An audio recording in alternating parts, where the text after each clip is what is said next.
Allez, on regarde les questions ensemble. Alors, que donne le Huron au Carcabon et pourquoi ils sont élus? C'est page 35. Il leur donne quoi? Un petit talisman. Un petit talisman, ouais. Un petit talisman sur lequel il y a quoi? Des portraits, ouais. Et la réaction des Carcabons, c'est quoi? La surprise. La surprise, oui. Ils comprennent que l'ingénieur est leur neveu. Ils comprennent que l'ingénieur est leur neveu, parce que sur les portraits, ils reconnaissent leur frère et leur belle-sœur. Ouais.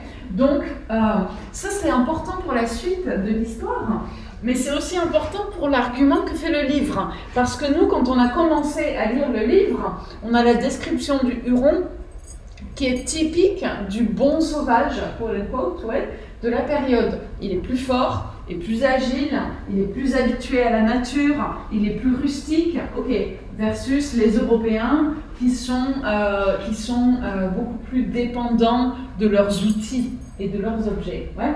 Maintenant, plot twist, tout d'un coup, il est le neveu des Carcabons. Ok. Question de quels sont les livres qu'a lu le Huron? Il a lu quoi?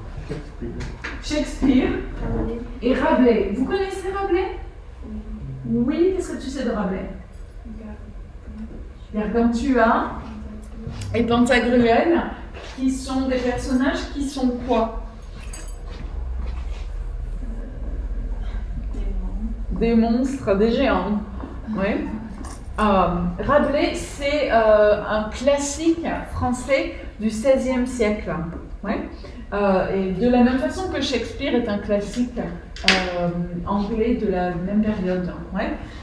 Mais Rabelais, c'est particulièrement scandaleux parce que ces histoires de géants, c'est des histoires un peu scatologiques, c'est des histoires, il y a beaucoup d'allusions sexuelles aussi, et donc le fait qu'ils lisent, déjà il ne lit pas la Bible, mais en plus il a lu Rabelais, c'est scandaleux. Ouais, ils sont un petit peu choqués quand il leur dit j'ai lu Rabelais, ils sont là, ouf, ok.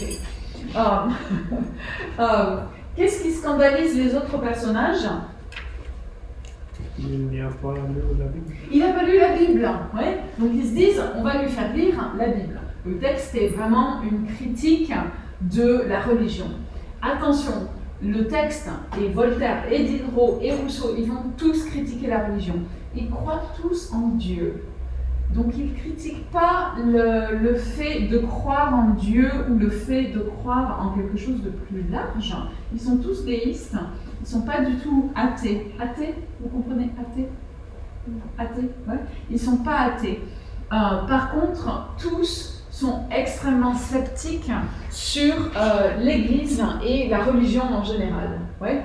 Donc ils sont scandalisés parce qu'il n'a pas lu la Bible et ils vont lui faire lire la Bible. Question 3, page 39-41. Quelles sont les choses religieuses que le Huron ne comprend pas? Alors, il y a toute une liste. Ça commence page 39.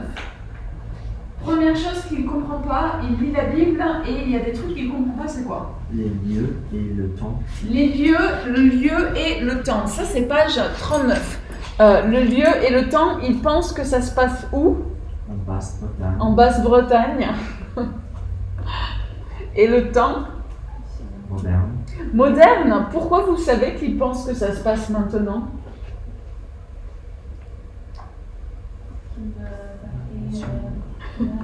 Ouais, il est complètement scandalisé, ouais, de Ponce Pilate. Pilate?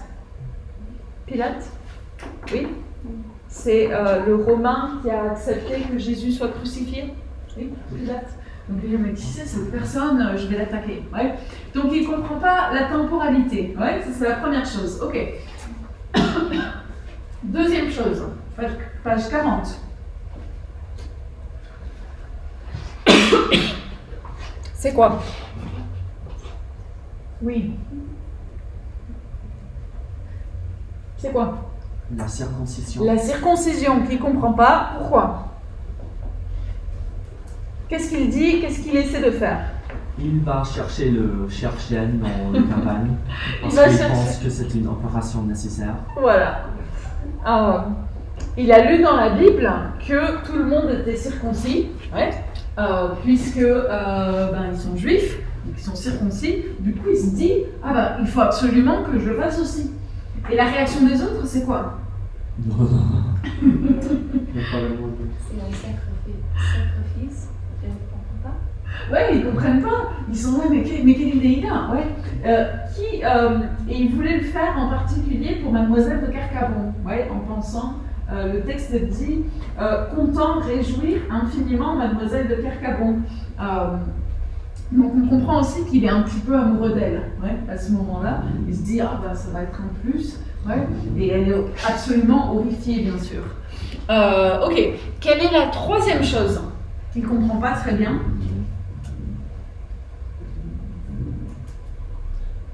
La confession. La confession, ce qui nous amène à la question 4. Il a un peu de mal avec la confession. Qu'est-ce qui se passe après la confession? Il va se confesser, oui. Et qu'est-ce qui se passe après? Il demandait à le prière de confesser Oui. Et il lui demande comment? violentement. Oui. Oui, il lui demande de façon assez violente. Ouais, le texte nous dit, il lui pose son genou sur la poitrine. Ouais. Donc c'est vraiment, il le sort, il le secoue et il le menace. Ouais. Il est quand même assez violent.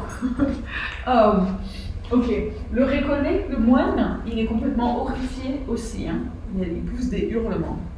Ok, donc là, on voit que ce sont des sections où il est quand même un petit peu sauvage. Ouais. Parce qu'on voit qu'il ne comprend pas trop l'environnement. Évidemment, c'est une façon pour le texte de critiquer le rite religieux, ça c'est sûr. En termes de représentation du bon sauvage, on peut se demander si on est dans la caricature. Ouais. C'est quelqu'un de quand même assez violent. Oui. Ok. Question 5. Où est le Huron pendant que les autres personnages le cherchent? Il le cherche pour faire quoi? Le baptême. Ouais, le baptême. Et lui, il est où? Il est parti où? Dans la rivière. Ouais. Pourquoi il est dans la rivière? Hein? Des personnes dans Oui, parce qu'il l'a lu dans la Bible. Ouais. Jean-Baptiste baptisé dans la rivière, donc lui il va dans la rivière. Les autres vont à l'église, mais lui il n'a pas compris ça, donc il va dans la rivière. Et il justifie sa présence en disant ça. C'est page 43, je crois.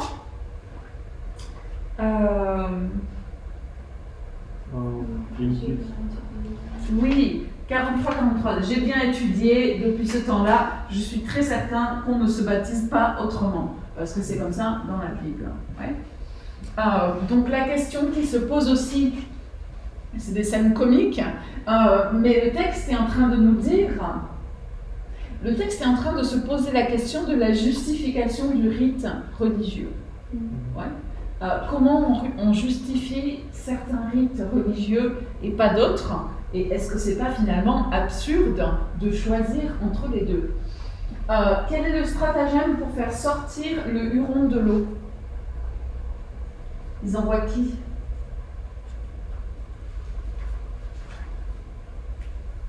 Il ne veut pas sortir, hein?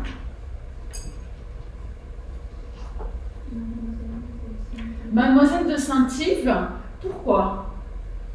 Pourquoi il accepte quand elle demande, à votre avis? Parce qu'elle flirte.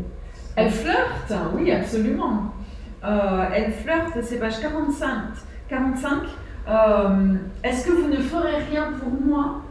Lui dit-elle, et en prononçant ces mots, elle baissait les yeux et les relevait avec une grâce attendrissante. Oui, elle flirte, ouais. Et il est un peu amoureux d'elle, donc il va dire d'accord. Ouais. Pourquoi tout le monde est un peu embarrassé quand on parle du prénom Hercule donné au Huron? Ils décident de le baptiser et ils vont l'appeler Hercule. Pourquoi tout le monde est embarrassé? Et s'est couché avec 50 filles. Voilà, c'est un des exploits d'Hercule, il a couché avec 50 filles. Ouais. Donc c'est quelqu'un qui est sexuellement hyperactif, du coup ils sont tous un petit peu embarrassés. Ouais. Ok. Est-ce que ça va? Oui? Ok. Allez, je vous distribue le travail pour aujourd'hui. Vous allez le garder pour demain parce que là il y a des questions pour demain. Ouais. Donc ramenez la feuille de main. Et on va changer les groupes.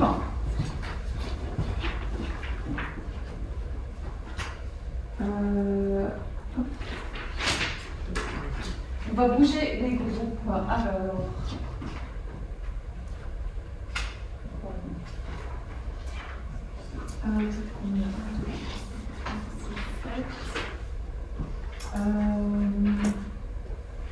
Allez, 1, 2, 3.